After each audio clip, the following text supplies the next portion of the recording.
এসে যেখানে আছি, তাই নাকি বলে হ্যাঁ ওমরের ব্যাপারে কোনো চিন্তা ভাবনা করো না। মহিলাটি বলছে ওমরকে বাদশা কেন করেছে গো, আপনাকে করলে ভালো হতো, আপনি খোঁজ নিচ্ছেন।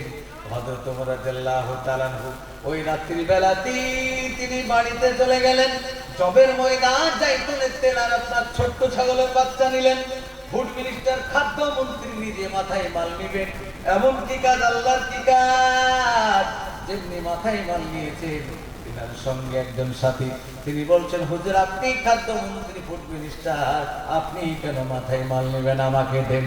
হযরত ওমর বলছো তুমি আমাকে ছেড়ে দাও, মাল মাথায় করে নিয়ে যেতে দাও, কারণ আল্লাহ আমার উপরে এত নারাজ হয়েছে, আমি এই মাল মাথায় করে নিয়ে যাওয়ার পরও আল্লাহ রাব্বুল আলামিন আমাকে ক্ষমা করবেন কিনা সন্দেহ, অতএব বাধা দিও না, নিজেই মাথায় মাল নিয়ে চলে গেলে। তিনি মন্ত্রী, আমাদের দেশের মেম্বার হলে লোককে হুকুম করে, ঠিক কিনা বলেন, এই ওইটা করতো ওইটা করতো, বিশাল ব্যাপার। আর তিনি ফুড মিনিস্টার, খাদ্যমন্ত্রী এবং অর্ধেক পৃথিবীর মালিক, অর্ধেক পৃথিবীর মালিক বাদশা তিনি। তিনি বলছেন আমার মাথায় মাল দাও, মাথায় মাল নিলেন।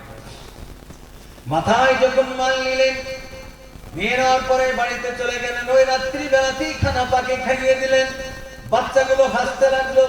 আর ওই মহিলাটা বলছে আহারে ওমরকে বাদশা না করে যদি তোমার মতন লোকটাকে বাদশা করতো, তাহলে অন্তত আমি কেউ ওই সমর্থন না করলে আমি করতাম। বলে বোন তুমি ওমরকে কি দেখেছো? বলে না দেখি নাই।